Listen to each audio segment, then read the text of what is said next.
everybody, welcome back to my channel, or if you're new here, welcome. My name is Jen. Today I wanted to film a video with tips for emigrating. What makes me qualified to make this video? We have emigrated not once but twice. Wouldn't recommend it. It's a lot of stress and expense, but we have finally ended up where we want to be, which is in New Zealand. We left South Africa in 1999, moved to England, spent 11 years there, and then moved to New Zealand. Each time we immigrated, we did it completely differently. Our move to England was just the two of us. We were footloose, fancy-free, young. We just got on a plane and went. Coming to New Zealand, we did things a bit differently. We had 2 kids to think of. We had a job to get in place and a lot to prepare before we came. But that's a whole nother story. I plan to make a video on our immigrating stories. Today, I just want to talk about some tips. My first tip is you really have to know yourself. You have to know what you want your life to look like. You have to really be honest. What are your expectations? Are they realistic, or have you got rose-tinted glasses on? Immigrating is really hard and it's expensive, and you've really got to be realistic about what you hope to gain out of it when making the move. Are you able to live away from family? Can you deal with the sacrifices and the loss that come with immigrating? Because they are real. I mean, it's all very exciting and amazing to go to a new country and make a new life, but there's real loss and grief involved in doing that. So be realistic, and you need to know yourself. You need to pull off those rose-tinted glasses and be very aware of what you're doing before you make the decision. You really need to sit and think, what do I want my life to look like? But not in a, oh, wouldn't it be great to live in the French countryside and have some goats and grow some grapes? Like, no. Is that realistic for you? What career are you in? What kind of a commute are you willing to accept? Living far away from family, do you have young children that you'll be taking away from grandparents? How's it going to affect them? What do you want for your children? What do you want for their future? And what do you want their life to look like? So really sit and audit and know yourself and figure out what you want. Along with that is you have to ask yourself, why am I wanting to immigrate? Are you running away from something? Are you running to something that you just cannot get in the country where you are? Is it really necessary to move to a whole different country, or could you make some changes in the country where you live? If you want a more beachy lifestyle and you live in Manchester, England, could you move down to Devon or Cornwall and maybe get some of that beachiness that you want? Or do you really need to move to a hot country and enjoy the beach life there? For us, we moved from Lancashire. Well, we originally moved from South Africa to England, and then from Lancashire in England to New Zealand, because there were things about our life in South Africa that we missed, but no way, no how we were going back to South Africa. So we went searching for that lifestyle here in New Zealand, and luckily for us, we found it, because I'm never emigrating again. It's tempting to look at your life and see all the problems and think, oh, I have a 2-hour commute and I'm sick of my neighbors and I'm having problems with my family and I'm just going to move to a new country. Is that really realistic? There are other changes you can make that are less drastic than immigrating. Once you have decided to move to another country, you obviously have to pick the country that would be a good fit for you. And then it's up to you if you want to do a recce or not and go and check it out. Both times we didn't visit the country before we moved there, because we kind of knew that going on holiday is so different from living there, and we'd done enough research to know that we'd be okay. I mean, moving to England was a little bit more impetuous than moving to New Zealand, because basically we went where they would have us. Grant could get an ancestry visa, and so we moved to England. Everyone was kind of doing it in our age group, and it was the thing to do. I did enjoy our time there, but for both of us, the whole time we were there, we knew it wasn't forever. We knew it wasn't the right fit for us forever. Moving to New Zealand, we did so much research. Our choices were basically Canada, Australia, or New Zealand, and we chose New Zealand for a number of reasons, but it comes back to really knowing yourself and what you want your life to look like. And it is just such a good fit for us. We are so happy here. You want to do your research before you go. Really research what things cost, what your life is going to look like, how far from where your job is likely to be are you going to live, what are the areas like there. There's so much information available online that doing the research is kind of easy. I'll just give a little example of some research that paid off for me. I did enough research to know that compared to England, children's clothing and like things in general in New Zealand are so much more expensive, and I was kind of made aware that they would be lower quality as well. So what I did while we were preparing to immigrate in England, which like that whole process took 2 years, which is a whole nother video and another story, but I had some time while we were preparing to immigrate, and I had a spreadsheet, and I went and shopped the sales, and I bought clothes for my 2 boys for every year coming up. So at the time, Noah was wearing age 4 to 5 clothes. I bought age 5 to 6, 6 to 7, 7 to 8, 8 to 9, obviously same for Daniel. And I prepared because I knew after we immigrated, we would be getting back on our feet financially, and I wouldn't be able to just like run out and buy clothes whenever I wanted. And even if I did have the money, why spend more? So much cheaper in England. So I stocked up on this clothing bank, and it was the best thing I did. I'm so glad I did it. Now when the kids outgrow things and they need new clothes, I'm like, just open this next size box and they have all these brand new clothes. So that's just one way that research paid off for me. Before leaving your old country, try to do as much as you can to set up your new life in your new country, so you can just kind of arrive and hit the ground running and not have to deal with all these admin-y things when you are jet lagged and grieving and overwhelmed. For us, that meant opening a bank account, researching and finding the right school for our kids and getting in touch with the headmaster there to register them, buying a car, which we did online. We rented a house before we arrived, so we had a home, a car, a bank account, schools, everything sorted. We did as much as we could before we arrived.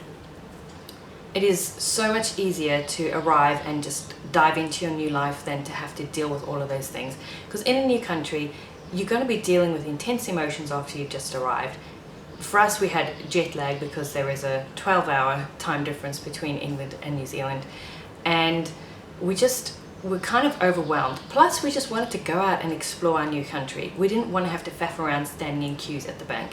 So that was really great for us that we had all those things already arranged before we arrived. One of the things that helped us to do all of those things was connecting with somebody online.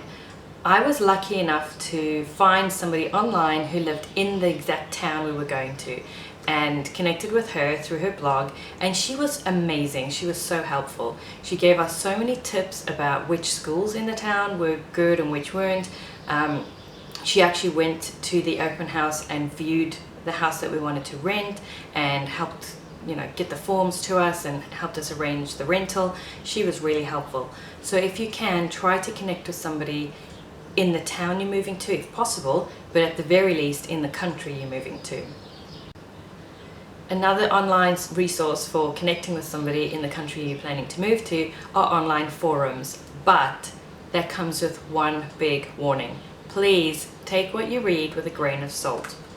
We use the forum British Expats, and there are various boards on there for the different countries that expats were moving to from England, and one of them obviously was New Zealand, and that was so helpful for picking shipping companies and knowing the process on how to get your residency permit and all of these things from people who had already done it. But if you spend any time on those forums, you will start to think, why on earth am I moving to this country?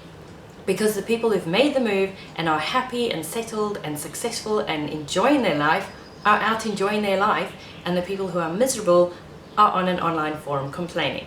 So you'll get a lot of people complaining and moaning and being quite negative, and you can start to think like, why am I even moving to this country? So take all of that with a grain of salt. If you've done your research and you know that the country is a good fit for you, then just bear in mind that the people who are enjoying it, and hopefully you will too, are out there enjoying it and not on online forum complaining. Another tip I'd have for you is, if you choose to immigrate and you go through the process and you move to another country, you have got to be committed. You have got to be all in. You can't go into it thinking, well, if it doesn't work out, I can just move back to the country I came from, because I can promise you, then it's not going to work out. It's like getting married thinking, well, if this doesn't work out, we'll just get divorced. You have to be committed because it's going to be hard, it's going to be expensive, and I promise you there's going to be times when you are so desperately homesick that you would give anything to be back where you were.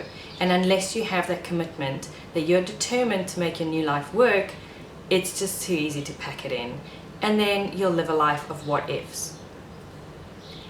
That may sound a bit negative, and I don't mean it to. I'm just trying to help you to be realistic, knowing that this is not an easy process, moving to another country. It's a big deal. And, you know, I used the analogy of getting married. Getting married is a big deal, and it can be really hard at times. There's times you want to kill your husband or wife, but if you're committed, you'll make it work. And it's the same with immigrating. It's going to be really hard at times. It's going to be amazing at times. But when those hard times come, you have to have that commitment behind you to really see it through and make it work. Okay, let's say you've gone through the whole process and you're actually about to leave your old country and arrive in your new country. One little tip that we did the second time we immigrated that really worked for us that I wanted to share is we said our goodbyes before we left and not on the day of leaving. So we saw friends kind of in the weeks leading up to immigrating, and then the day before we left, or 2 days before we left, 2 days before we left, we drove down to my cousin's house and spent time with them and said all our goodbyes, and it was all emotional and heart-wrenching and horrible. And then as a family we drove to a hotel near the airport, and we just had one last night in our old country alone as a family, and that was really good because we could kind of decompress and just get in the zone. And then the next day when we actually immigrated, it was our new adventure, and that was all we focused on, was us as a family setting off on our adventure. We didn't have tearful goodbyes, and we didn't get on the plane in tears crying because of the people we'd left. It was really nice to have that separation, one last, if you're lucky, good night's sleep, and then just focus on your adventure together instead of saying your goodbyes on the day that you leave. Okay, a few tips for settling into your new country. Please remember that you are a guest in your new country, and especially when you're homesick and when everything's different, it's tempting to go like, oh, they don't do that right, or oh, this is better in the place I came from. You're not in the place where you have just come from. You're in this new country. They're going to do things differently. They're going to say things differently. There's going to be products that you can't get, and there's going to be weird products that you've never seen before. But please just try and embrace it for what it is. You're a guest in that country. They're not the ones doing things wrong. You're the ones who does things wrong because you come from somewhere else. Does that make sense? So just embrace the new culture and enjoy it. I remember seeing on one of these online forums that somebody had come to New Zealand and their child had been like in a public waiting room and sat on a table. And this is a big no-no in the Maori culture. And a Maori woman had said to this man, "That's disrespectful, please don't let your child sit on the table." And this man had come onto this online forum and had like a complete rant about what a rude cow she was, and he can let his child sit wherever he wants and all this jazz. And I just thought that was so rude of him. Like, maybe she was kind of snotty in the way she said it, I don't know, I wasn't there. But he's come to this country, and if that is a cultural thing to respect, then he needs to respect it. He can't just come in here and be like, oh, well, you're wrong for not sitting on tables. Like, I just thought that was so rude. So please try and enjoy and respect the culture in your new country, and yeah, just enjoy it for what it is instead of thinking, oh, they do this wrong and they do that wrong. Okay, be prepared to be set back financially. It is so expensive to immigrate. You have all your costs of visas and residency permits and passports if you didn't have those to start with, and shipping your goods and plane tickets and temporary accommodation and deposits for a house rental, all kinds of things. It is so expensive. Please be prepared to be set back financially for a couple of years. Some people recover financially really quickly. It depends on how much savings you had to start with and where you can pick up your career once you move into the new country. For some people it takes a lot longer. So that's just something to bear in mind and to be realistic about. You're unlikely to move to a new country and just pick up at the same level as what you were. You're probably going to be set back a little bit. So some people will be set back a lot. So it's just something to bear in mind. Also, be prepared for it to take about 2 years to really feel settled. I'd always heard this, like, 2 years, it takes 2 years, and we did what we could to feel settled. There are things that you can do to help the process along. Buying a house really helped me feel settled, but that was way after the 2 years that we were able to do that. But even while we were renting, it took every last day and then some of the 2 years before I actually felt, yeah, this is my neighborhood, and like I feel settled here, and this is my country now. So there is truth in what they say. The 2-year thing kind of is a bit of a magic mark. 2 years is about what it takes. Maybe for you it'll be quicker, maybe it'll be longer, but that's okay. It'll come with time. If you have that commitment behind you and you doing what you can to be settled, then it will come. Like I said, buying a house has made me feel so settled. It's helped so much in feeling settled, and I wish we could have done it sooner. We couldn't afford to, and it took moving from Auckland to Taranaki to be able to afford to do that, but it's made a huge difference in feeling settled. So once you arrive in your new country, if you're happy with the area that you start out in and you can afford to buy a house, do so as soon as you can, because that will really help. Please be gentle with yourself when you have homesickness. For some people, homesickness is horrible and lasts for ages and doesn't seem to ever want to lift. And some people hit the ground running and just get on with their new life, and homesickness is less of an issue. The first time we immigrated, homesickness took longer to manifest than I had expected, but it was worse when it did. Moving here, I had homesickness quite a lot on and off from the beginning. And homesickness is just wretched. It's horrible. Nobody wants to feel like that. But I learned that I have to feel the feels. It's the only way it's gonna pass, is to, it's kind of a grieving process, is to just kind of cocoon for the day, just feel all of those emotions, honor your feelings, have a good cry, and then move on. Now homesickness comes less frequently. It's just as bad when it comes, but it comes less frequently. So it does get better, and that's something that helps me now when I'm homesick, is remembering how homesick I was for South Africa and people I'd left when I moved to England, and knowing that I got over that. So that helps me now, is it does get better. Please also be gentle with yourself at trigger times. You can see Christmas things in the background, and that's kind of one of the times that can trigger homesickness badly for me. The last few years were especially bad. This year not so much, and I think because we've bought the house and are feeling more settled. But in the last few years I learned that at Christmas time I need to do less, expect less of myself. I need to avoid triggers.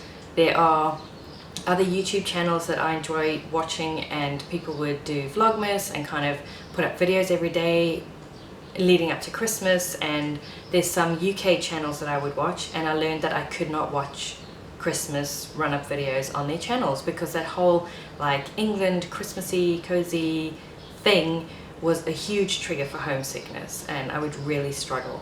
So just, yeah, be gentle with yourself, because times like Christmas, loved ones' birthdays, my birthday, I turned 40 in October, and that was a huge trigger. It was dreadful because it was this big milestone birthday, and who was I going to celebrate with? Because the people I most wanted to celebrate with were in another country.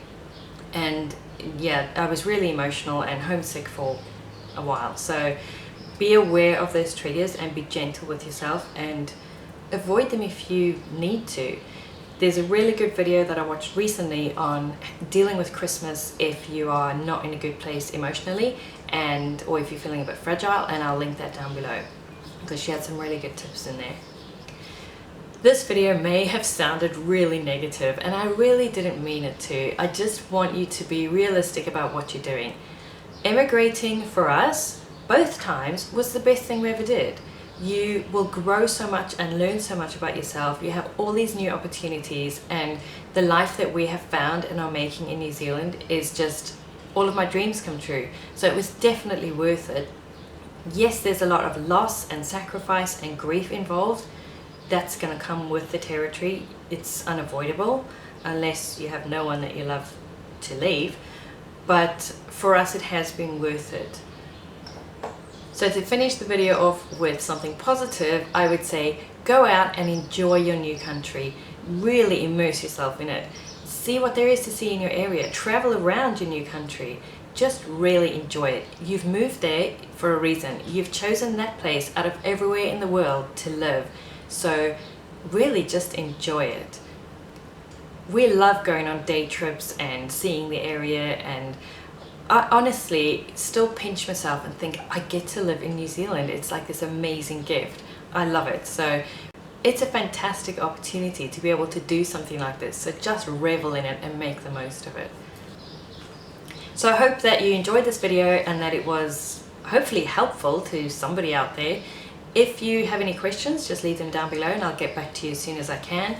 If you are planning to immigrate to New Zealand, then get in touch and maybe I can be of some help to you. Thanks for watching, and I'll see you next time.